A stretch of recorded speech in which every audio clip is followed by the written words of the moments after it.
Hey guys, so I wanted to make a short little video going over a little bit more about domain because I'm not going to be here this week. So if you have questions over domain, I'm not going to be able to assist you. Now this is strictly when talking about looking for the domain of a function. So I'm going to create kind of a little key for you to kind of help. Many of you who are in class have already seen me do this.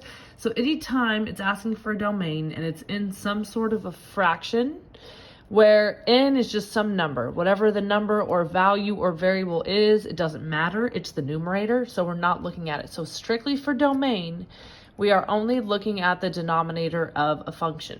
All right, so because of that, we then just focus on the denominator, whatever it may be.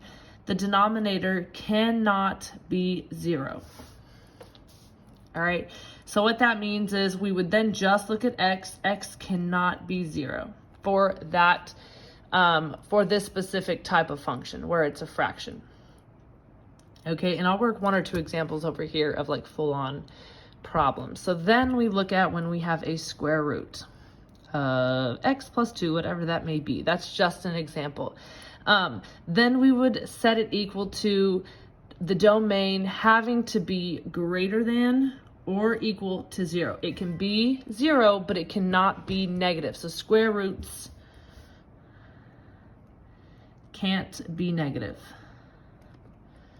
That is why it has to be greater than or equal to 0. And then if it's in the denominator, it can't be 0.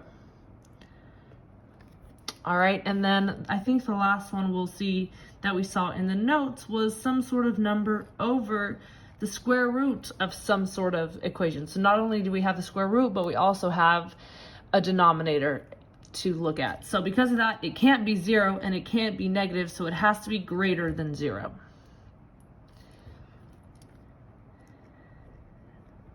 Can't be 0 or negative. Okay, so I'm going to talk about two specific examples from the notes. From the homework actually.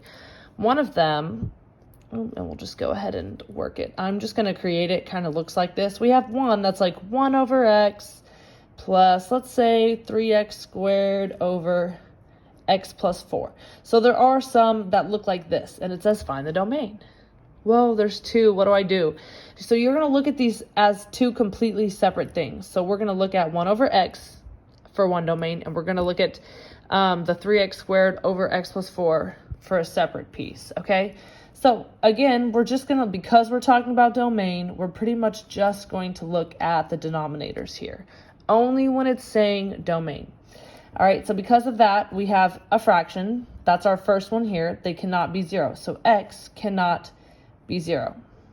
All right, that satisfies our first fraction, 1 over x. Then we have x plus 4 cannot be 0. And then we have to move to get x by itself, as you would in any sort of algebra equation. So if x cannot be negative 4. All right, so because we have those two values that it can't be, we have to now say, what can it be? Well, it can be anything from negative infinity, and always think from the least to greatest. Can it be negative infinity? Yes. All the way up to, which one of these is smaller? Negative 4.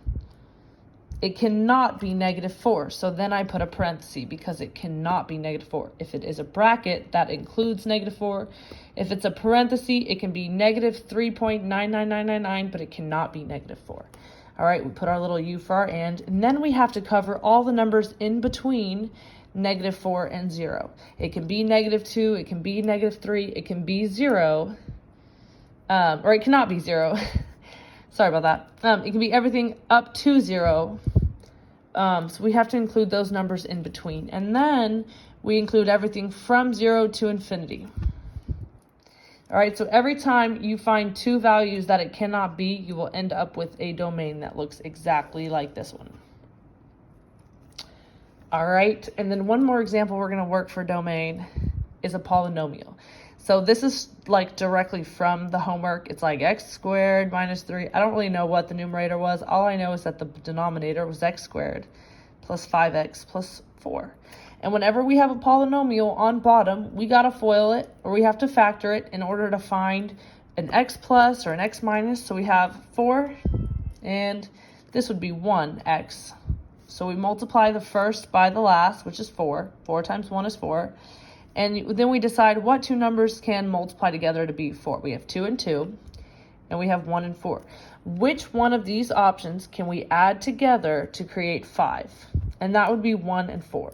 So because of that, our denominator is now x plus 4, x plus 1. Okay, and again, we're only focusing on the denominator. All right, and because it's the denominator, they cannot be 0. And a lot of people have gotten to this point and they're stuck. Well, I don't know what to do from here. Well, we have to look at these individually because we want to make sure that this one can't be 0 and we want to make sure that this one can't be 0. So we'll take x plus 4 and we can put that one cannot be 0. And then we take x plus 1 and we say this one cannot be 0. Neither of them can be 0. So we have to look at them individually. And again, let's get x by itself. So x cannot be negative 4. I didn't mean to actually end up with the same ones here. Oh no, this one is not the same. Good. So x cannot be negative 1 and it cannot be negative 4. And again, we have two values that do not fit in our domain, just like we did up here. So again, we'll start from the lowest. Can it be negative infinity? Yes. Which one is less? It's going to be negative 4. So we'll go all the way to negative 4. So from negative infinity to negative 4, we can use all those values. Then we have to do from variable to variable, least to greatest, right? Negative 4 to negative 1. We can use negative 3. We can use negative 2. We can use any number in between them, but we cannot use those two. And then everything from negative 1 to positive infinity we can use. All right, and then that is just a short little going over domain.